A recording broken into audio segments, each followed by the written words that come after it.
friends, welcome to Citrus Finances. இப்போ நாம egg Malay கறி பண்ணிட்டு இருக்கோம். ஸோ இப்போ நாம ஜிஞ்சர் கார்லிக் அந்த பேஸ்ட் எல்லாம் ஆட் பண்ணோம் ஒவ்வொரு டேபிள் ஸ்பூன். அதை நல்லா சாட் பண்ணிட்டோம். அதுக்கப்புறம் 2 ஆனியன் 7 பச்சை மிளகாய் இதெல்லாம் மிக்சியில் போட்டு தண்ணியே ஊற்றாமல் நல்லா ஒரு பேஸ்ட் பண்ணி அதையும் போட்டு நல்லா இப்போ நம்ம சாட் பண்ணிகிட்ருக்கோம். இதை நான் ஒரு அட்லீஸ்ட் ஒரு 15 மினிட்ஸாக சாட் பண்ணியிருப்பேன். அப்போ தான் அது நல்லா டேஸ்ட்டு வரும் நமக்கு அந்த கறி. ஸோ இப்போ ஒரு 15 மினிட்ஸ் நல்லா சாட் ஆயிடுச்சு. இப்போ நான் ஒரு 1.5 கப்ஸ் மில்க் ஆட் பண்ண போகிறேன்.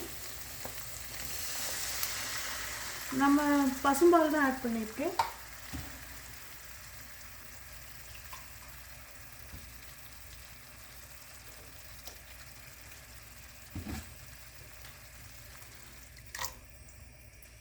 ஸோ ஃப்ரெண்ட்ஸ், இந்த பால் ஊற்றின அப்புறமும் நாம் இன்னும் கொஞ்சம் நல்லா இதை கொஞ்ச நேரம் குக் பண்ணணும்.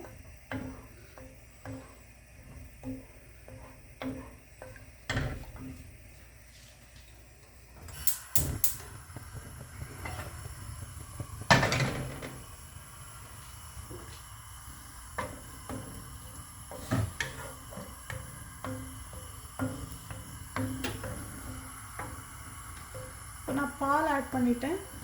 பால் ஆட் பண்ணி நல்லா இது கொஞ்ச நேரம் நல்லா கொதிக்கட்டும். கொதிச்சதுக்கப்புறம் நாம் இனி மசாலாஸ் ஆட் பண்ணுவோம். மசாலாஸ் இதுக்கு பார்த்திங்கன்னா 3 மசாலாஸ் தான் ஆட் பண்ண போகிறோம். Garam masala powder, pepper powder and cumin powder. 3 masalas தான், வேறு எதுவும் நம்ம ஆட் பண்ணலை.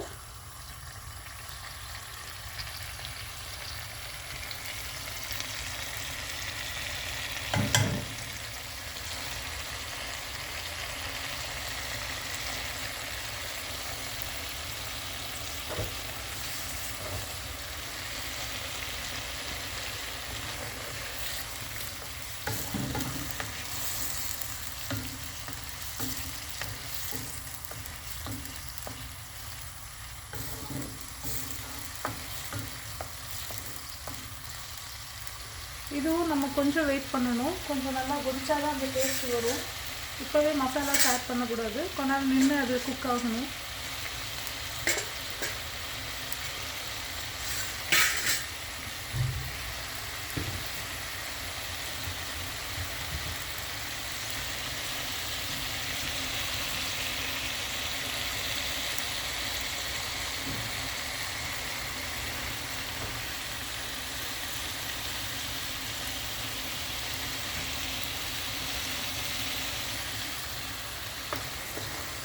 கொஞ்சம் ஃபுல்லாக கொதிச்ச பிறகு நம்ம கொஞ்ச நேரம் சிம்மில் போட்டுடலாம். அப்படியே சிம்மர் பண்ணிடலாம். அது வரைக்கும் கொஞ்சம் நேரம் ஹை ஃப்ளேம்லேயே கொதிக்கட்டும். அப்போ தான் நமக்கு கொஞ்சமாக குயிக்காக ஆகிடும்.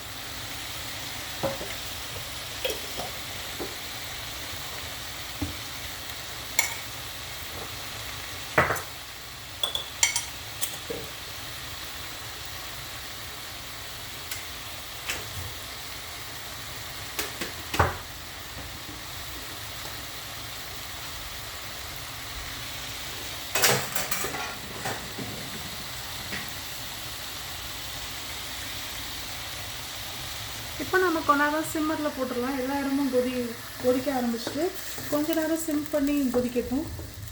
அப்போ தான் அது நல்லாயிருக்கும், கரியாமல் நமக்கு குக் ஆகும்.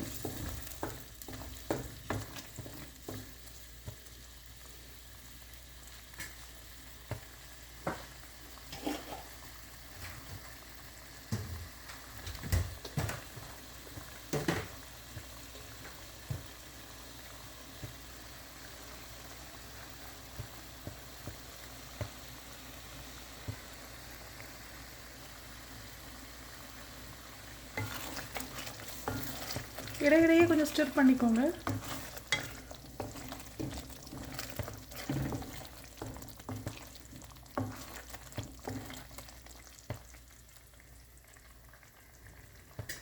இன்னும் ஒரு 2 மினிட்ஸ் வெயிட் பண்ணிவிடுவோம். அதுக்கப்புறம் நம்ம மசாலாஸ் ஆட் பண்ணிடுவோம்.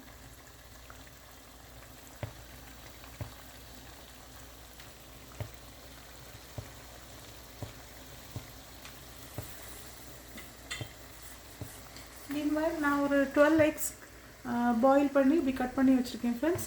நீங்கள் 12 எக்ஸ் போட்டு தான் பண்ணணும்னு இல்லை, உங்களுக்கு 6 எக்ஸ் போட்டோ 4 எக்ஸ் போட்டோ பண்ணிக்கலாம். ஸோ அதுக்கேற்றவாறு நீங்கள் வெங்காயம் பச்சை மிளகாய் எல்லாம் கம்மி பண்ணிக்கலாம். ஸோ வெங்காயம் 1 போட்டால் போதும் நீங்கள் கம்மியாக பண்ணுறதா இருந்தால். பச்சை மிளகாய் ஒரு 4 அல்லது 3 போட்டால் போதும். பால் வந்து 3/4 கப் அல்லது 1 கப் ஊற்றினா போதும்.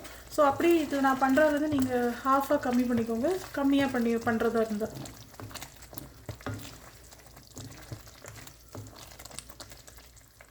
இன்னும் 1 மினிட் நம்ம கொஞ்ச நேரம் இதை கொதிக்க விடுவோம். இன்னும் 1 மினிட் கொதிக்க விட்டு அப்புறம் நம்ம மசாலா ஆட் பண்ணிடலாம். மசாலா ஆட் பண்ணிவிட்டு எக்ஸை போட்டுற வேண்டியதுதான்.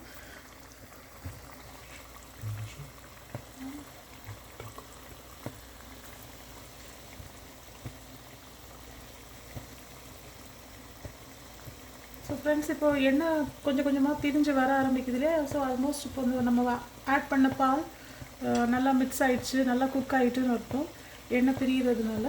ஸோ இப்போ நம்ம மசாலாஸ் ரெடி பண்ணிடலாம், எடுத்துக்கலாம்.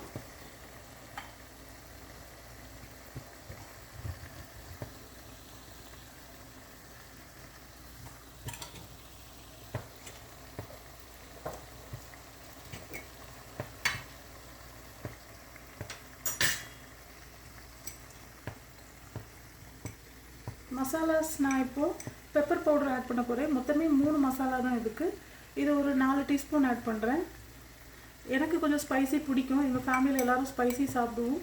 நீங்கள் கம்மி ஸ்பைசி சாப்பிட்றவங்களா இருந்தால் 2 அல்லது 1 டீஸ்பூன் போட்டால் போதும். நான் எக்ஸுமே நிறைய எடுத்ததுனால எனக்கு கொஞ்சம் ஸ்பைசி வேணும், அதுக்காக நான் 4 டீஸ்பூன் போட்டிருக்கேன். உங்களுக்கு ஏற்றவாறு நீங்கள் குறைச்சிக்கோங்க அல்லது கூட்டிக்கலாம். நீங்கள் நம்ம இதுதான். கரம் மசாலா ஒரு 3 டீஸ்பூன் போடுறேன். இது வீட்டிலே நான் பண்ண கரம் மசாலா தான், ரொம்ப ரொம்ப ஈஸியாக தான் பண்ணினேன். ஸோ இதோட வீடியோ நான் ஆல்ரெடி என்னோடய இதில் இருக்குது, நீங்கள் பார்த்துக்கோங்க, தேவைப்பட்டால் பார்த்துக்கோங்க. அண்ட் ஜீரகத்தூள், இதுவுமே ஹோம்மேட். இது எங்கள் வீட்டில் எனக்கு எங்கள் மம்மி பண்ணி கொடுத்தது. ஸோ இது பார்த்திங்கன்னா 1 டேபிள் ஸ்பூன் மாதிரி ஆட் பண்ணிக்கோங்க, இவ்வளோ போதும். அவ்வளோதான் ஃப்ரெண்ட்ஸ். ஸோ நம்ம மசாலாஸ் ஆட் பண்ணிட்டோம். மொத்தமே 3 மசாலாஸ் தான் இருக்குது, வேறு எந்த மசாலாஸும் இல்லை. ஸோ அதனால் சிம்பிளான குழம்பு தான் இது.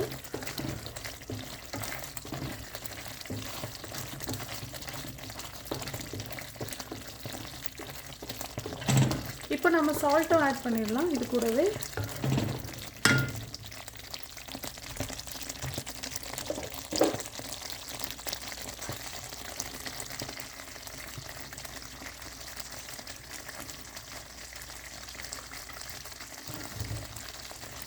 நல்லா ஸ்டிப் பண்ணிடுவோம். கொஞ்ச நேரம் இது இந்த மசாலாஸ் குக் ஆகட்டும்.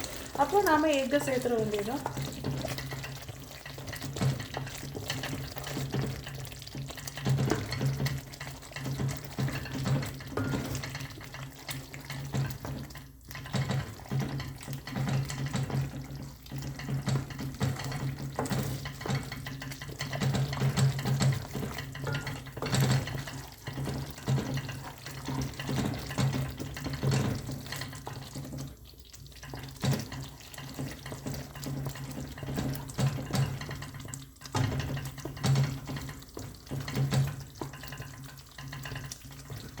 ஏதாவது மசாலாஸ் கரையாமல் இருந்துச்சுன்னா அது நல்லா எடுத்து கொஞ்சம் ஸ்டிப் பண்ணிடுங்க.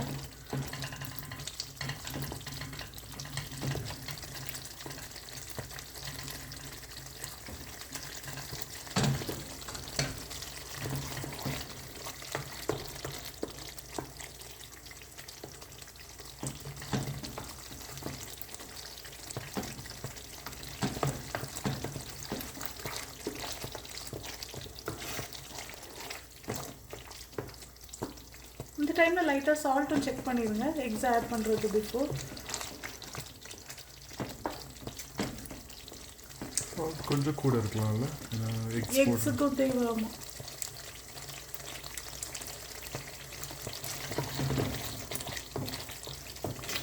இது ஒரு குழம்பா வராது, கொஞ்சம் மசாலா மாதிரி தான் வரும். இப்போ நான் எக்ஸை ஆட் பண்ணிடுறேன். இப்போ நான் எடுத்து வச்சுருக்க எக்ஸ் நான் ஒரு 10 எக்ஸ் கிட்ட எடுத்துக்கேன். நீங்கள் உங்களுக்கு தேவைக்கு எடுத்துக்கோங்க. ஸோ இது அப்சைட் டவுனாக நம்ம இப்படி போட்டுடலாம்.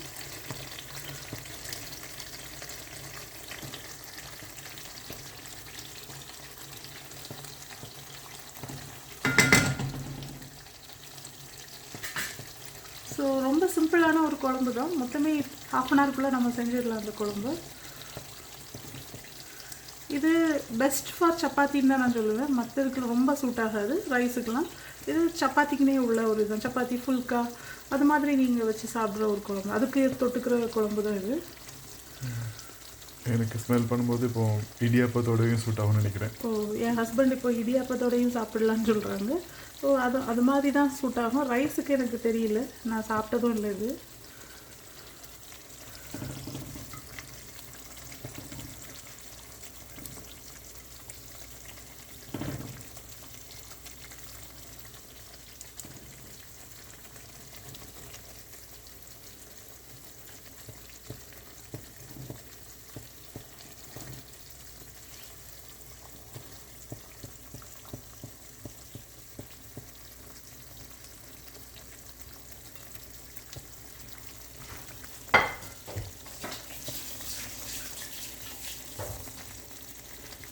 ஸோ நாம் இப்போ எக்ஸ் எல்லாம் ஆட் பண்ணிட்டோம் ஃப்ரெண்ட்ஸ்.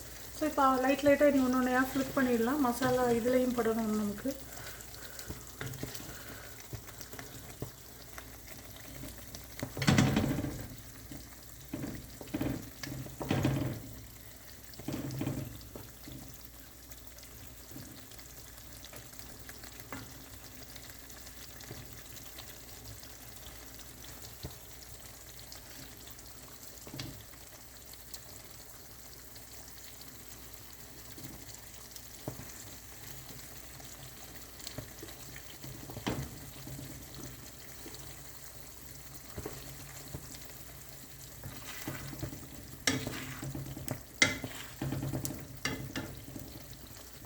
ஸோ அவ்வளோதான் ஃப்ரெண்ட்ஸ், கொஞ்ச நேரம் இப்படி குக் ஆகட்டும்.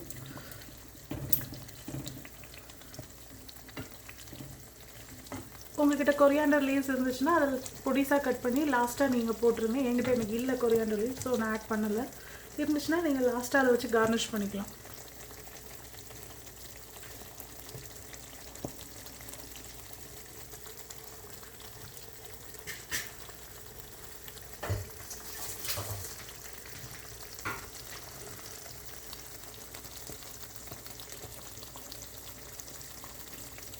ஸோ அவ்வளோதான் ஃப்ரெண்ட்ஸ், நம்மளோட எக் மலாய் கறி ரெடி ஆயிடுச்சு ஆல்மோஸ்ட். இன்னும் ஒரு 2 to 3 மினிட்ஸ் அது பாட்டுக்கு கொஞ்ச நேரம் சிம்மரில் இருக்கட்டும். ஸோ தட் அந்த எக்ஸ்ட்ராக்ட்ஸ்லாம் நல்லாவே அது நம்ம எக்கு மேலே படுறதுக்காக நமக்கு முடிஞ்சிச்சு. இந்த டைமில் நம்ம கொத்தமல்லி இலையை கொரியாண்டர் லீவ்ஸை போட்டுடலாம். அவ்வளோதான், நம்ம குழம்பு ரொம்ப சிம்பிளான குழம்பு ரெடி.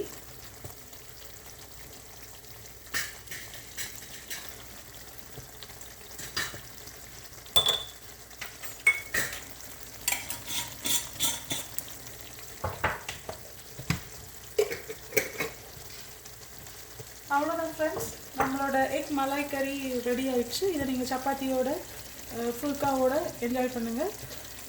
Thank you friends. என்னோடய வீடியோஸ்லாம் உங்களுக்கு பிடிச்சிருந்தா kindly like, share and subscribe பண்ணுங்கள். தேங்க்யூ.